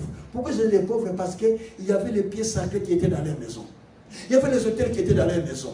Il y avait les tables et les sacrifices du monde intérieur qui étaient dans leur maison. Alors Dieu a dit, renverse ça. Et je lui ai appris ses amis, ils sont allés la nuit pour renverser tout, renverser. Ils ont tout renversé. Et quand tout était renversé, écoutez ce qui se passe. Ils ont renversé la nuit. Le matin, les gens de la ville se sont levés pour tuer Gédéon. Non, la chose était renversée dans la chambre de leur papa. Ce n'est pas au dehors. Mais comment les gens de la ville se sont levés pour venir tuer Gédéon? Vous ne vous posez pas de questions. Nous avons renversé dans notre chambre. Personne ne sait que nous avons renversé l'autel qui est là, la table qui est là. Personne ne sait que nous avons renversé le dieu de Baal qui est là. Personne ne sait que nous avons renversé toutes les histoires que mon père utilisait dans le monde des ténèbres. Maintenant, les gens de ville viennent, non, on va tuer ton fils parce qu'il a renversé. Il a renversé. Donc, c'est-à-dire, les papas de Gédéon étaient les féticheurs de la ville. En tout cas. Alléluia. C'est-à-dire, c'est lui qui était le chef coutumier de tous les villages. Donc les gens, les autres enfants, ils progressaient, ils avançaient, mais ses propres enfants n'avançaient pas. C'est pourquoi Dieu a dit, va renverser les pieds sacrés qui sont dans la maison de ton père. C'est pourquoi j'ai dit aujourd'hui, sors de la maison de ton père. Et quand tu sortiras, tu seras béni. Quand tu ne sors pas, les esprits vont venir travailler dans ta vie. Lui, il a compris que dans la maison de son père, il y avait la pauvreté. Dans la maison de son père, il y avait des problèmes. Mais comme Dieu a ouvert son esprit, il a compris donc il y a des choses qu'il faut que nous soyons comme ça. Dis à ton voisin, il y a des choses qu'il faut que tu sois comme ça. Il y a des choses qu'il faut que tu sois comme ça. Mais parle, non pas moi, je sais quelqu'un qui fait parler déjà. Dis à ton voisin, il y a des choses qu'il faut que tu sois comme ça. Fais, dis à ton voisin. Oh, dis encore, il y a des choses qu'il faut que tu sois comme ça. Donc, bien aimé, ne prenez pas les paroles de Dieu à la légère. Tout ce qui est écrit que Dieu nous révèle, il nous les révèle pour notre délivrance. Amen. Il y a des choses qui se passent, mais vous ne voyez pas. Vous ne le savez pas. Il a dit, sors de la maison de ton père et de ta mère. Pourquoi sortir de la maison de ton père? Parce que tu as hérité de ton père. Tu as hérité des choses. Ézéchiel chapitre 16. Ah, Dieu merveilleux. Est-ce que quelqu'un comprend mon enseignement? Amen. Après, on va faire une prière. On va tout renverser aujourd'hui. Tout doit tomber. Amen. 16, verset 1 à 6. Ézéchiel chapitre 16. Verset 1 à 6. La parole de Dieu déclare ceci. La parole de l'Éternel me fut adressée en ce mot. Fils de l'homme, fais connaître à Jérusalem ses abominations. Attendez. Fils de l'homme, fais connaître au Fils de l'homme ses abominations. En outre, fais connaître au Fils de l'homme ses malédictions. Est-ce que vous avez compris? Hein? Amen. Ben, comment vous dites non? Mais d'autres versions disent fais connaître au Fils de l'homme ses malédictions. Quand vous prenez français courant, d'autres versions disent fais connaître au Fils de l'homme ses malédictions. Donc, il faut connaître les choses qui peuvent te causer du tort. Pourquoi les chrétiens d'aujourd'hui ils prient, mais sans intelligence spirituelle, sans l'ouverture de l'esprit. Et les gens ils prient, c'est comme ils ne prient pas. C'est comme Dieu est mort. Ils viennent dans l'église, c'est comme Dieu est mort. Parce qu'ils n'ont pas les yeux ouverts pour voir les choses qui sont cachées. La Bible dit que je t'ai montré beaucoup de choses, mais tu ne fais pas attention. Ésaïe 42, verset 20 à 22. Tu ne fais pas attention parce que tu es aveuglé. C'est pourquoi tu te retrouves en prison. Pourquoi tu te retrouves dans des liens. Parce que tu ne fais pas attention à ce qu'on t'explique. Quelqu'un peut dire Amen. Amen. Oui, lis encore prophète. Fils de l'homme, fais connaître à Jérusalem ses abominations. Tu diras ainsi parle le Seigneur, l'Éternel à Jérusalem. Par ton origine et ta naissance, tu es du pays de Canaan. Arrête, papa. Par ton origine et par ta naissance, tu es de quel pays? Du pays de Canaan. Tu es de quel pays? Alors Canaan, restez là dans ce texte. Canaan, c'est un pays où on faisait des sacrifices des enfants. Je ne sais pas si vous savez ça. Ils sacrifiaient leurs enfants au feu. Pour eux, c'était normal. Ils faisaient marier, quand un enfant ne se marie pas, papa peut prendre son enfant. C'était le système de Canaan. Donc au Canaan, il y avait des problèmes. Mais on dit maintenant, toi, par ton origine, tu es de ce pays-là, Canaan. C'est-à-dire que tu es héritier de ce qui se passe au Canaan. Est-ce que vous avez compris? Demande à ton voisin, par origine, tu es de quel pays? Bon, je sais que tu as la nationalité belge, mais par origine, tu es de... Même les Belges, ils ont des origines, non? Vous voyez que c'est pas belge. Tous les Belges qui sont des origines. Quelle est l'origine de ton pays? Tu es de quel pays par origine? Et tu es de quelle famille par origine? De quelle famille? Continuez. Ton père était amoréen et ta mère une Essienne. Deux nationalités différentes. Ça, c'est un problème de métissage. Hein? Deux nationalités différentes. Le père était amoréen, la mère est Étienne. Les Amoréens, c'est un peuple violent. Les Amoréens, c'est un peuple qui s'oppose à Dieu. Les Amoréens, c'est un peuple, d'ailleurs, ils n'aimaient même pas la chose de Dieu et ils avaient leur Dieu à eux. Ils ne priaient pas le vrai Dieu. Et les Étiens, c'est un peuple aussi qui s'opposait aux gens qui sont dans les plans de Dieu, se sont opposés à Abraham. Tu vois là où tu es né? C'est ce qui se passe dans la famille. Oh non, on est tel, mais est-ce que tu sais ce qui se passe? Donc par origine, là où tu es, il y a des choses qui se sont passées, mais toi tu ne sais pas. Continue, pasteur. À ta naissance, au jour où tu naquis, ton nombril n'a pas été coupé. Quand un enfant naît à l'hôpital, on coupe l'ombril, n'est-ce pas vrai les mamans? Les mamans, n'est-ce pas vrai quand l'enfant naît, on coupe l'ombril, non? Mais on dit ici, par ta naissance, ton nombril n'a pas été coupé. C'est spirituel. Ça veut dire qu'on a coupé physiquement, mais spirituellement, tu es encore lié à ta mère, lié à ton père. Ce qui fait que quand on voit la vie de ta mère chez toi. Il y a de certaines personnes, alléluia, il y a de certaines personnes quand tu les vois, tu vois ce que le père a vécu l'enfant de vie. Tu vois ce que la mère a vécu l'enfant de vie. Pourquoi? Parce qu'il y a le cordon qui vous lie. Amen. Tu vas l'appeler les liens. Alléluia. Amen. Alléluia. Amen. Mais bien aimé, j'ai dit des choses qui sont intéressantes. Parce que vous êtes liés. Parce que ce n'est pas coupé. Il faut le couper spirituellement. Quand tu vois ta grand-mère était diabétique, et ton père diabétique, ça vient chez toi diabétique, tes enfants, mais il y a un lien qu'il faut couper. Il y a un lien qu'il faut couper.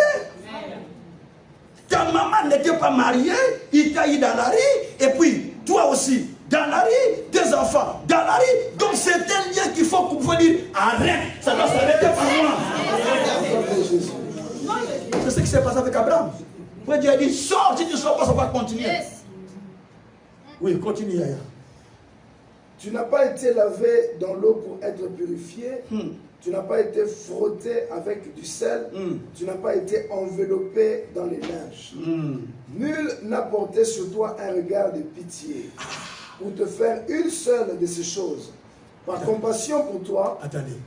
Donc à la naissance, la Bible dit que nul n'a porté des regards de pitié, les regards favorables sur toi. C'est-à-dire qu'ils n'ont pas porté un regard favorable sur toi. Vous savez, il y a certaines personnes, quand l'enfant naît, tout le monde dit « Oh, quel joli bébé! Oh, quelle belle fille! Oh, quel beau garçon !» Mais il y a d'autres personnes aussi qui vivent avec un mauvais regard. Oh, attendez, à la naissance, nous avons deux types de personnes. Nous sommes dans Matthieu chapitre 2, verset 1 à 3 ou à 4. Quand vous lisez Matthieu chapitre 2, verset 1 à 4 ou 5, 6, comme vous voulez, vous allez voir qu'il y avait la naissance de Jésus. Oh, à la naissance de Jésus, il y avait des mages.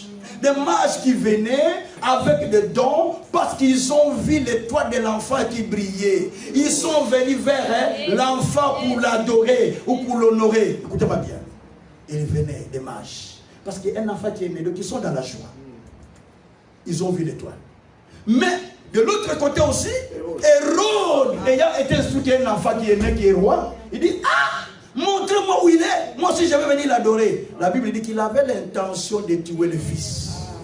Donc, certaines personnes qui viennent, qui disent, oh, quel enfant, c'est joli. Ne crois pas que tous sont des mages. D'autres sont des Hérodes. Même dans la Bible, qui dit, ah, ma soeur, tout ce que tu as, ah, c'est bien ça, tu as bien passé pour toi. Hein? Ah, c'est bien. Non, il y a certaines personnes qui sont des Hérodes. Et d'autres sont des mages. Les mages, ils voient ton étoile, ils viennent te glorifier, ils viennent t'appuyer. Et Hérode aussi entend parler de ton étoile, n'a pas fini d'entendre parler, il vient te combattre. D'autres personnes viennent à nos côtés pour nous combattre. Et d'autres viennent pour nous appuyer. Demande à ton voisin, toi tu es venu pour m'appuyer ou pour me combattre? Mais demande-lui. Oh, parle à ton voisin. Est-ce que toi tu es là pour m'appuyer ou pour me combattre? Dites à ton voisin, dans cette église, tu es là pour combattre ou pour appuyer? Oh, l'église. Il faut que j'enseigne la foi dans ton église. Donne-moi même un séminaire, il faut que j'enseigne la foi. Dis à ton voisin, est-ce que tu es là pour combattre ou bien pour appuyer? Quand vous préparez votre mariage, il vous dit, ça se passera comment? Tu as loué la salle, et combien tu as payé? Et c'était bien, et comment? Tu as trouvé le DJ, tu as trouvé l'organisateur, et comment? Et quand tu passes à la fête, tu l'envoies sur l'invitation, il vient, il danse bien, il joue, c'était pas bien. Oh, mais c'était bien parce que lui il dit que ce n'était pas bien. Alors c'était bien passé. Pourquoi? Parce qu'il est Hérode. Il ne peut pas appuyer. Il n'est pas mage. Alléluia. Alléluia. Alors dans la vie, il faut observer ceux qui sont avec vous. S'ils sont des Hérodes ou ils sont des mages. Parce que les mages sont là pour vous appuyer. Les Hérodes sont là pour vous combattre. Oh Jésus. Je vais clôturer, il n'y a pas de souci. Écoutez, il y a une chose qui se passe. La Bible dit que par ton origine, tu es le pays de Canaan. Ton cordon n'était pas coupé. Hein, de la maison de ton père. Écoutez-moi. Chaque personne, j'ai besoin d'un parent avec son fils ou sa fille. Une maman ou un papa. Tu peux venir, s'il vous plaît. Venez, maman, avec l'enfant. Voilà. J'ai besoin d'un enfant avec une maman. Alors, on va prendre l'exemple en enseignant au travail. Il faut prendre des exemples didactiques. Venez ici, maman, parce qu'il y a d'autres personnes qui regardent cela. Bon, nous avons levé le bébé, il dort malheureusement. C'est pas grave. Ah, il s'est réveillé parce qu'il a entendu ma voix. Voilà. Ah, voilà, il s'est réveillé. C'est bien ça. Donc, ce bébé que vous voyez est le fils ou fille. C'est un garçon? Voilà. C'est le fils de la maman. Mais ce bébé est né et il a hérité de sa maman les liens de sa maman. Je vais expliquer ça. Et les liens de son père. Écoutez-moi bien. Donc, dans ce bébé, il y a sa maman et son papa. C'est-à-dire, il est héritier des chromosomes, biologiquement parlant, il est héritier des chromosomes de son père et de sa mère. En outre, il est héritier aussi de l'esprit de son père et de sa mère. Il est héritier des origines de son père et de sa mère. Il est héritier des comportements, des caractères de son père et de sa mère. Or, ses parents, son père et sa mère, ont aussi leurs parents. Donc, eux aussi, ils ont hérité. La sœur a hérité de son père et de sa mère tous les liens, les origines, tout ça, il a hérité. C'est pourquoi on dit, je suis une nationalité belge, d'origine italienne, mais mon grand-père était hongrois, et mon arrière-grand-père était suédois, et tu vas voir que la famille juste a trouvé quelqu'un qui était loin là-bas. Hein? Vous voyez donc, et ça se passe comme ça. Alors, si cet enfant, il y a son père et sa mère, déjà 2 personnes, n'est-ce pas? Plus lui-même, c'est combien? 3. Donc il y a 3. Maintenant, derrière la maman, il y a les 2 parents, les grands-pères, les grands-parents de cet enfant. Ils ont donné à leur fille un esprit, une sémence, tout ça. La fille a eu. La fille aussi, quand elle a eu son enfant, il a transmis à son enfant. Donc, en lui, il y a aussi l'esprit de ses grands-parents. Du côté de son père aussi, il y a des grands-parents, non? Donc, il a aussi les esprits des grands-parents. C'est-à-dire, si nous prenons les 2 parents, plus les 2 grands-parents, les 2 grands-parents du côté, les 2 grands-parents de son côté, ça fait déjà combien? 4. Les 2 grands-parents du côté de son père, ça fait combien? Combien? Est-ce que vous me suivez ou pas? J'ai dit, les 2 grands-parents, plus les 2 grands-parents, ça fait combien? 4. Maintenant, si on prend encore les arrière-grands-parents, donc les grands-parents de tout là. Donc, les 2 arrière-grands-parents, ça fait combien? 4. Ça fait combien? 8. Plus l'esprit qui est en lui, ça fait combien? 9. C'est-à-dire, dans cet enfant, on va trouver, si on fait des recherches biologiques, je ne suis pas biologiste malheureusement, si on fait des recherches biologiques, on va trouver qu'il y a de certaines semences qui étaient dans X. On va demander, moi on m'a demandé à l'hôpital, est-ce qu'il y a quelqu'un qui a souffert de glucome dans ta famille? J'ai dit, oh non, pas ton père, pas ta mère, pas ton arrière-grand-père. J'ai dit, comment tu fais ça à mon arrière-grand-père? Il me dit tous ces trucs-là, je ne sais même pas. Donc c'est ça. En fait, quand vous faites l'arbre des familles généalogiques, vous allez voir qu'il y a des descendants qui ont quelque chose. Alors tout cela, c'est rentré dans cet enfant. Alors cet enfant, quand il va grandir, on va voir des fois, il fait des choses que sa maman n'a pas fait, que son père n'a pas fait, mais que ses grands-parents ont fait. Soit les grands-parents n'ont pas fait, mais que les arrière-grands-parents ont fait et ils les font. Vous voyez un peu ça? Est-ce que vous avez compris? On dit, ah, mais non, la personne n'a fait ça. Comme, ah, mais, ah, quelqu'un dit, mais votre grand-père était comme ça. Ah, c'est pourquoi mon fils fait ça là aussi. Donc on voit les mêmes esprits qui étaient chez le grand-père apparaître sur l'enfant. Alléluia. Amen. Je continue à expliquer. C'est ce qui fait que l'enfant a besoin de la délivrance. Donc derrière chaque personne, il y a plusieurs semences qui sont en nous. Nous héritons. C'est pourquoi la Bible dit que vous avez hérité de vos parents toute manière de vivre que vous avez hérité de vos parents. Nous avons hérité les manières de vivre à nos parents. Donc vous allez voir, l'enfant a des choses que vous-même, parents, vous étonnez, mais nous, on ne fait pas ça. Comment l'enfant a ça? Amen. Je vais connaître, comme vous avez montré. Je continue. C'est toujours le même système. Alors, je prends l'exemple qui est biblique, comme je l'ai montré au travers de la sœur. Il y a, je vais préférer, ne vous en faites pas. Il y a aussi, dans la Bible, Abraham, à qui on a dit, sors de ton père et ta mère. Suivez-moi bien. Quand Abraham est sorti, il a eu maintenant son fils qu'on appelle Isaac. Abraham s'est marié avec sa demi-sœur. C'est déjà l'inceste. On est d'accord? Et Abraham, à son tour aussi, il envoie son fils se marier avec la fille de son frère. C'est-à-dire Rebecca. C'est une une cousine. Donc c'est aussi l'inceste. Ça n'a pas commencé par Isaac, ça a commencé par qui? Par leur papa. Est-ce que vous comprenez ça? Bon, ça continue. L'enfant d'Isaac, Jacob, va aussi prendre les enfants de son oncle, les 2 filles de son oncle, Rachel et Léa. Donc, ça continue. Vous voyez, l'esprit continue. Hein? Suivez-moi bien. Et lorsqu'il va donner naissance, il donne naissance à 12 enfants, Jacob. Parmi 12, il va avoir un enfant qui s'appelait Er. Et non, Jacob, qui va s'appeler Jida. Et Jida va donner naissance à Er. Er prend une femme, mais il n'enfante pas, il meurt. Donc la femme qui s'appelle Tamar. Et maintenant, Il faut donner un autre monsieur, un autre mari à la femme. Selon la culture de l'époque. On prend le frère de Er, on donne encore. Il meurt. On prend encore notre frère, il meurt. Donc tous les frères qui passent avec Tamar, tous ces, il meurt. Il mourait pourquoi? À cause de Tamar? Non. J'explique. Il y avait un esprit qui régnait déjà dans la famille. À partir d'Abraham. L'inceste. Cet esprit est parti, et la stérilité était là. Et l'esprit continuait à agir jusqu'au temps de Er. Je n'ai pas fini. Vous continuez la famille toujours d'Abraham. Vous passez par Isaac, vous passez par Jacob, vous passez par les enfants de Jacob. Et nous allons prendre Juda. C'est lui qui a donné naissance à Er, non? Juda, dans sa descendance. On va voir David qui sort de cette famille. Suivez-moi bien. David lui-même, l'esprit là a continué à le suivre. Il ne veut pas voir la femme d'un ami qui est très jolie. Pan et les pans. Il prend la forme de son soldat. Uri. Il prend la forme de son serviteur. Il va avoir d'ailleurs Salomon avec cette femme.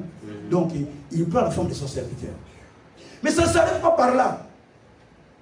L'enfant de David, tu vois l'esprit continue. L'enfant de David aussi, à son tour. Non, Amnon. Il prend sa sœur Tamar.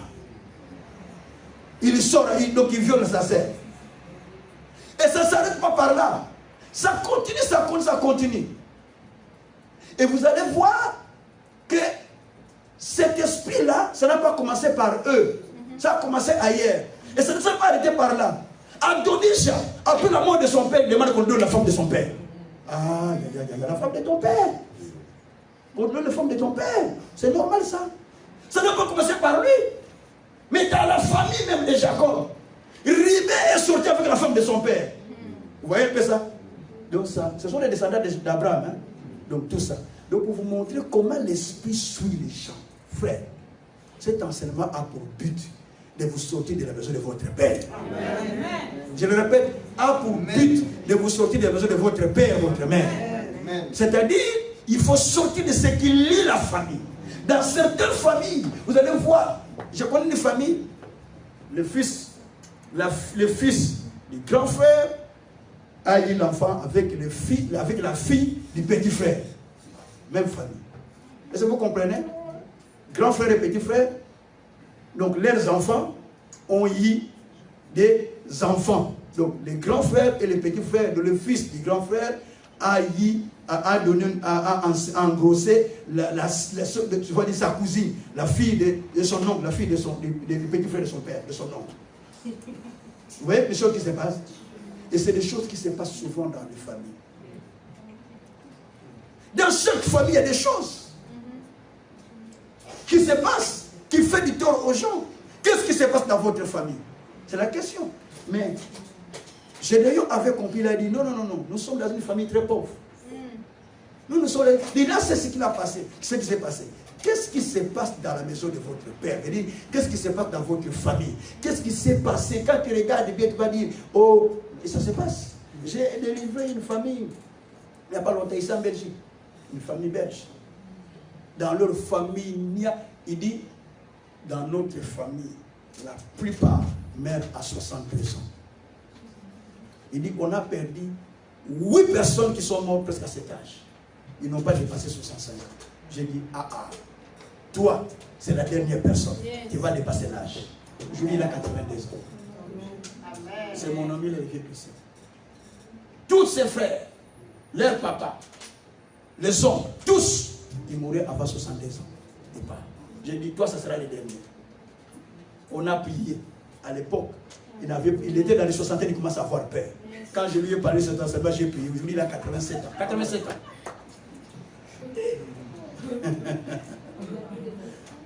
Alléluia. Pour vous dire simplement, dans chaque famille, il y a des choses. Qu'est-ce qui se passe dans votre famille? Certaines personnes, on ne les marie pas dans les familles, mais on les engrosse. Après avoir eu 4 enfants en dehors du mariage, il va avoir la chance de se marier pour faire 5e enfant, 6e enfant. Il y en a beaucoup. J'ai avec moi une famille comme ça à l'église, où dans toute leur famille, avant de te marier, il faut faire 3 enfants. Avant. Donc, tous ils ont eu 3 enfants. Elle-même, la grande, a eu 5 enfants. Et puis, on l'a mariée chez un de mes frères, qui a eu avec lui 3 enfants encore. Ça fait 8. Et les sœurs qui faisaient 3 enfants, 2 enfants, 3. C'est l'esprit qui est de la famille. D'autres, ils terminent les études facilement. Ils travaillent, mais ils ne voient pas les progrès. Toute la famille, c'est comme ça. C'est des gens endettés et surendettés. Endettés, surendettés. Et finalement, ils sont fichés à la Banque nationale. Parce que ce sont des esprits. Et que vous ne voyez pas. Alléluia. Amen. D'autres, même pour aller plus loin, ils commencent l'affaire. Donc, il va bien commencer, ça fleurit. Il dit, ah, ça avance. On lui laisse le temps. On sait qu'il a une chaîne, il ne peut pas faire 50 mètres. La limite, c'est 10 mètres. Donc, vous avez une limitation dans la vie. Quelle est la limite de votre vie? Quelle limite qu'on avait posée dans votre vie? Vous ne savez pas. Allez, quand vous avancez, vous commencez quelque chose, ça se limite. Vous commencez une relation, ça se bloque. Vous commencez une affaire, ça se bloque. Vous commencez une formation, ça se bloque. Vous commencez un travail, ça se bloque. Vous commencez ça se bloque. Pourquoi? Parce qu'il y a quelque chose qui vous retient. La maison de votre père. Il faut commencer d'abord à sortir. Tant que tu ne sors pas, il n'y a pas la bénédiction. C'est-à-dire les esprits qui liaient nos familles, qui liaient nos parents, des fois descendent sur nous. Et tant que nous ne faisons pas cela, nous sommes bloqués, nous ne voyons pas loin. Quelqu'un peut dire Amen. Amen. Bien aimé, pour clôturer, Dieu dit ceci. Ésaïe 45. Lis-moi ce texte parce qu'on veut prier sur ça. Aïe, aïe, aïe, aïe, aïe, aïe. Alléluia. Ésaïe 45. Verset 1 à 3. Verset 1 à 3, la parole de Dieu dit: Ainsi parle l'Éternel à son oint, à Cyrus, qu'il tient par la main pour terrasser les nations devant lui, et pour relâcher la ceinture des rois, pour lui ouvrir les portes, afin qu'elles ne soient plus fermées. Je marcherai devant toi, j'aplanirai le chemin montueux, je romprai les portes des reins, et je briserai le verrou de fer. Je te donnerai des trésors cachés, des richesses enfouies, afin que tu saches que je suis l'Éternel qui t'appelle par ton nom, le Dieu d'Israël. Parole du Seigneur. Amen. Parole du Seigneur. Amen. Ça, c'est la conclusion. Maintenant, Dieu dit ceci. Malgré tout ce qui s'est passé dans ta famille, écoutez-moi bien, malgré tout ce qui s'est passé dans ta vie, moi, Dieu, parce que tu as crié en moi, tu as crié en Jésus comme Seigneur et Sauveur, tu n'as pas encore donné sa vie à Jésus comme Seigneur et Sauveur. Moi, j'aime prêcher comme ça, il faut que je fasse recevoir les gens. Christ, il faut que je fasse que Christ soit reçu aux gens. Qui n'a pas encore reçu Jésus comme Seigneur et Sauveur? Ou bien tu l'as reçu, mais tu fais que tomber, tu régresses, hein, tu retournes en arrière. Tu peux lever juste la main là où tu es. Juste la main. Donc tout le monde a Christ ici. C'est une bonne chose. Et Dieu m'a dit, parce que tu as reçu Jésus comme Seigneur et Sauveur, écoutez-moi bien, Dieu dit, je te tiens par ma main. Dites avec moi, Seigneur, tu me tiens par ma main. Seigneur, tu me tiens par ma main. Lève-toi là. On veut prier. Merci Seigneur. Merci Saint-Esprit. Lève-toi s'il te plaît. S'il te plaît, lève-toi s'il te plaît. Ou lèvons-nous s'il vous plaît. Si vous voulez bien. Lèvons-nous s'il vous plaît. Parle après moi. Seigneur, tu me tiens par ma main. Seigneur, tu me tiens par ma main. Relis encore le texte passé. Parce que c'était à cette heure qu'on va prier. Relis encore. Non, Esaïe 45 là. Dieu dit, voici je tiens Cyrus par ma main. Ainsi parle l'Éternel à son oint, à Cyrus, qu'il tient par la main, pour terrasser les nations devant lui, et pour relâcher la ceinture des rois, pour lui ouvrir les portes, afin qu'elles ne soient plus fermées. Lis ça lentement, lentement. Pour lui ouvrir les portes, afin qu'elles ne soient plus fermées. Je marcherai devant toi. J'aplanirai les chemins montueux. Je romprai les portes des reins. Et je briserai les verrous de fer. Jusque là. Dieu dit, je te tiens par ma main. Parce que devant toi, il y a des portes. C'est comme ça qu'il a dit à Gédéon, vaillant héros, je suis avec toi. malgré ta famille est pauvre, malgré il y a des choses qu'on a fait dans ta famille, mais moi, Dieu, je suis avec toi parce que je te tiens par ma main. Maintenant, tu vas dire au Seigneur, Seigneur, Seigneur. Répétez pour moi, Seigneur, Seigneur, tiens-moi par ma main. Tiens-moi par ma main.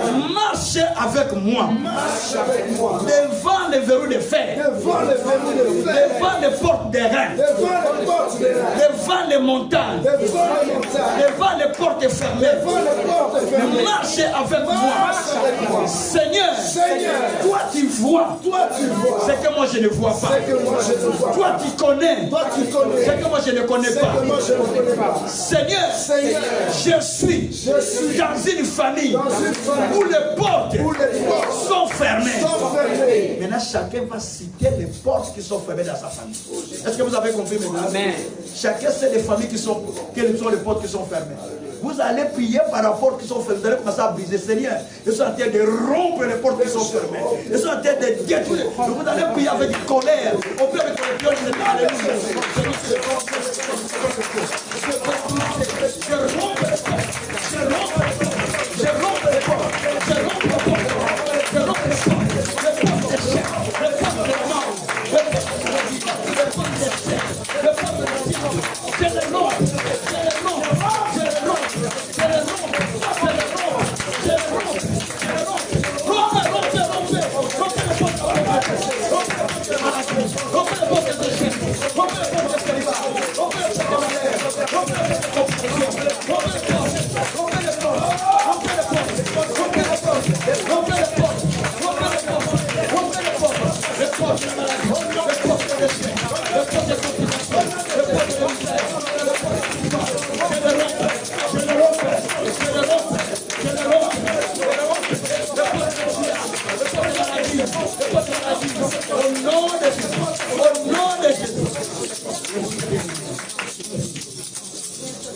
Maintenant que tu as rompu les portes, la Bible dit, pourquoi avez-vous placé des limites autour de moi? Tu vas maintenant détruire toutes les limites qu'on a placées devant toi.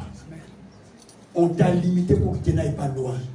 Les enfants d'Israël tournaient autour de la même chose. Deutéronome chapitre 1er, versets 6 à 8.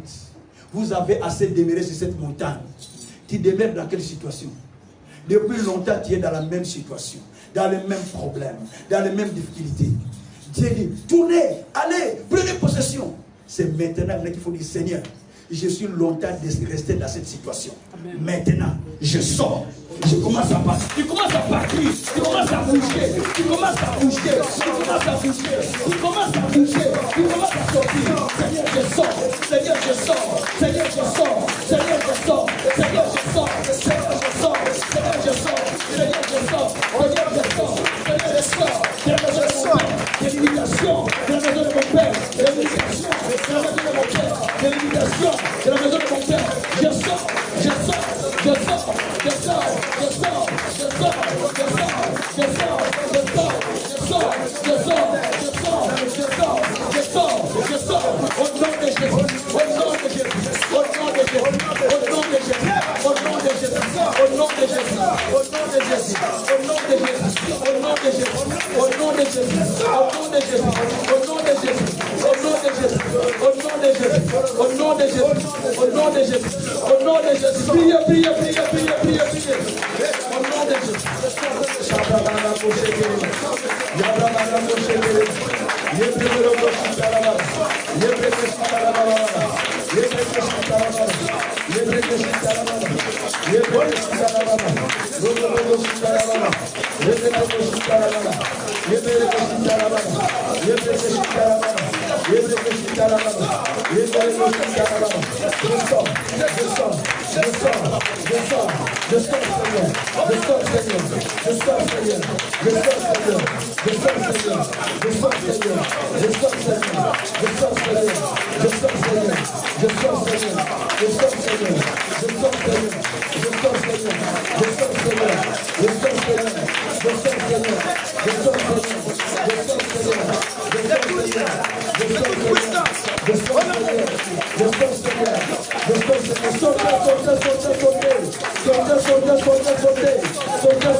Écoutez bien, aimé.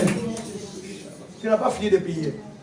Ce sont des prières de la délivrance. Amen. Quand on fait ça, on bouge. On fait l'acte de foi pour que le diable sache que vous avez rompu la porte extérieure.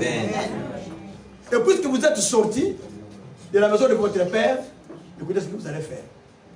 Maintenant, vous allez fermer la porte pour qu'il ne vous suive plus. Je vous explique. Quand Jacob et ses femmes sont sortis du pays de Laban, ils sont partis pour retourner à Canaan. La Bible dit dans Genèse 31, 32 je pense. La Bible dit, Genèse 31 pardon. La Bible dit, Laban les poursuivait. Pourquoi Laban les a poursuivis? Je donne la réponse. Parce que sa fille Rachel avait pris les dieux de ses pères, il est parti avec. Il a pris les téraphins de ses pères. Il est parti avec.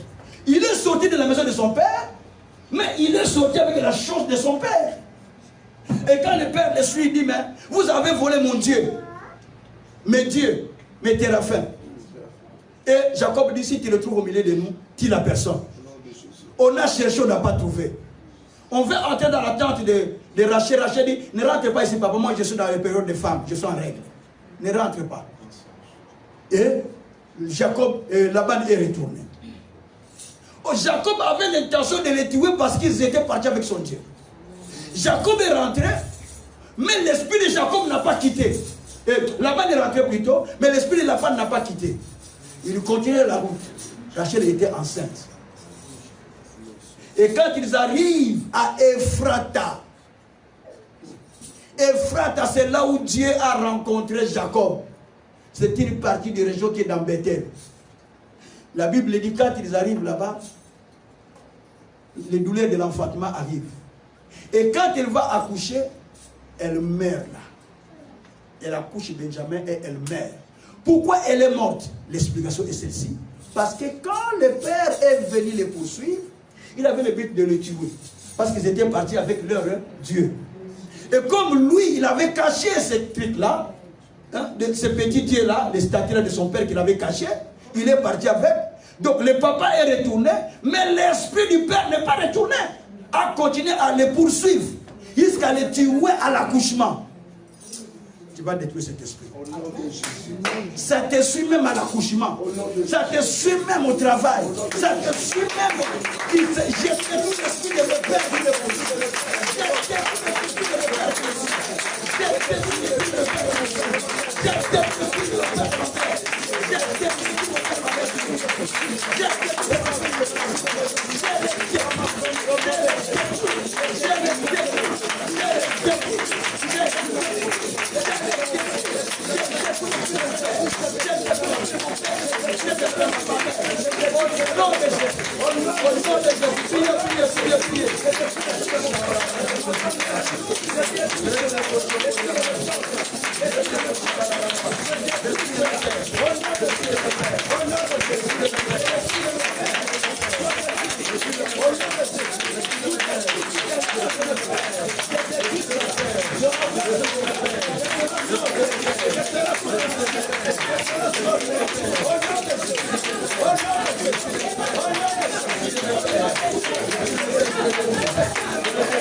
Qui ne reçu le pas, qui ne reçu le prix, qui ne reçu le prix, qui ne reçu le prix, qui ne reçu le prix. Allez, découvert, découvert, découvert. Découvert, non, monsieur. Au nom de Jésus.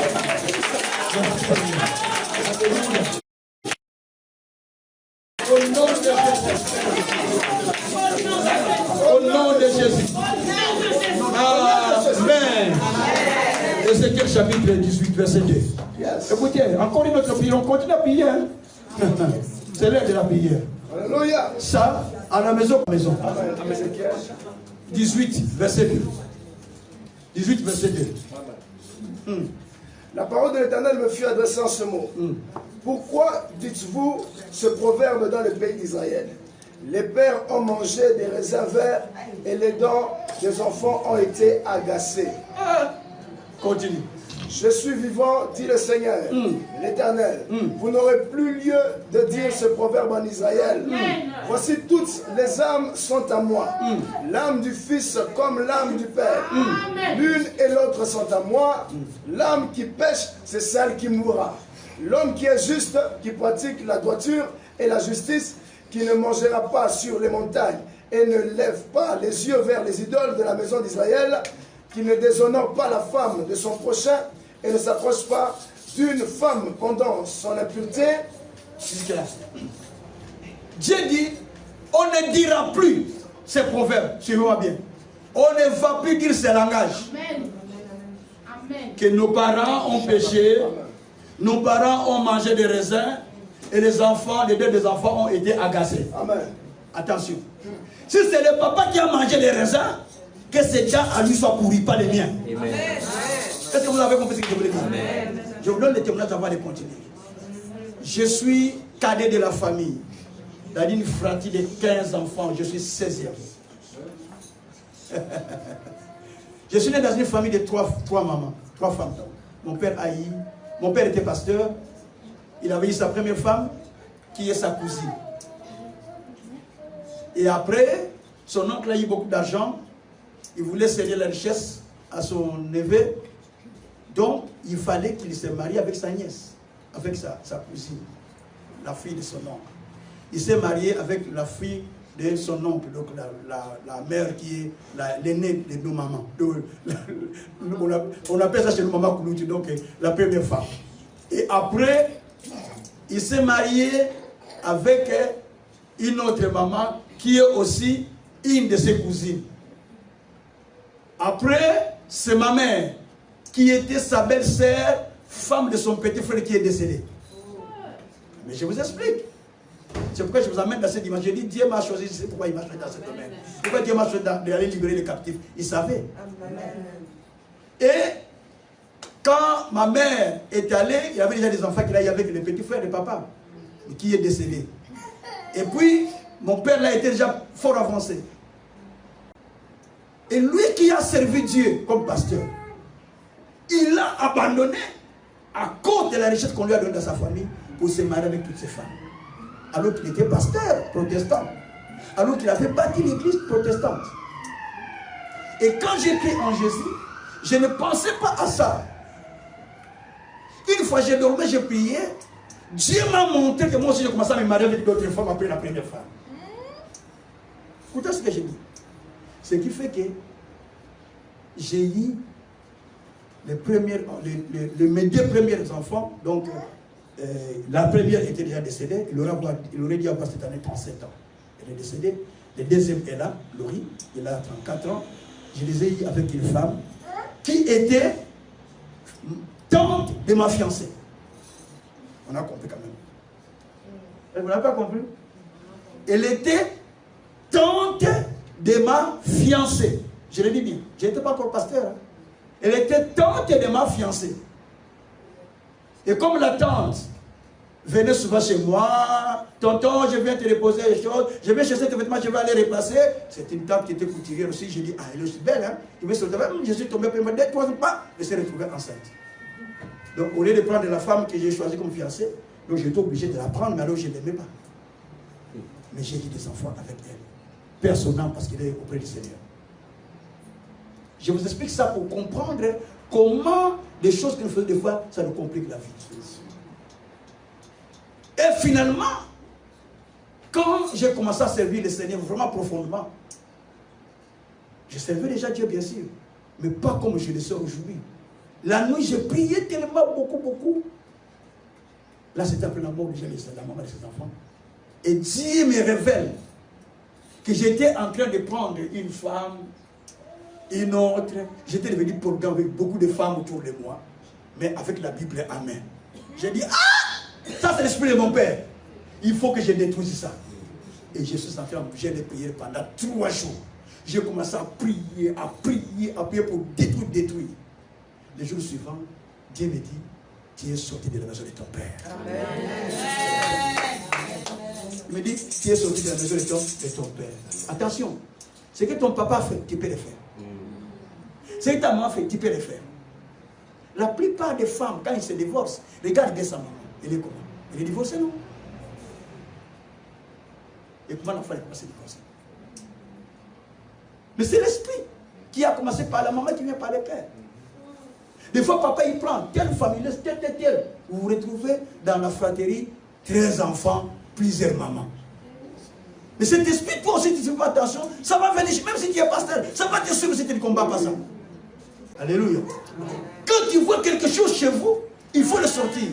C'est pourquoi la Bible dit, les pères ont mangé des raisins, mais les deux des enfants ne peuvent pas être agacés.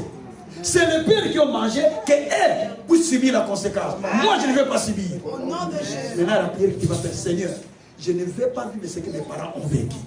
Je ne vais pas subir la conséquence de ce que mes parents ont fait. Prions le Seigneur. Alléluia.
Répétez la prière après moi. Seigneur, à partir d'aujourd'hui, je sors de la maison de mon père, de la maison de ma mère. Je déclare toute poursuite qui est derrière moi. Je l'arrête. Je l'engloutis dans la mer de l'oubli. Au nom de Jésus, je t'engloutis. Toi poursuite, je t'engloutis. Toi esprit qui me poursuit. Au nom de Jésus. Au nom de Jésus. Amen. Soyez délivrés. Soyez bénis. Au nom de Jésus.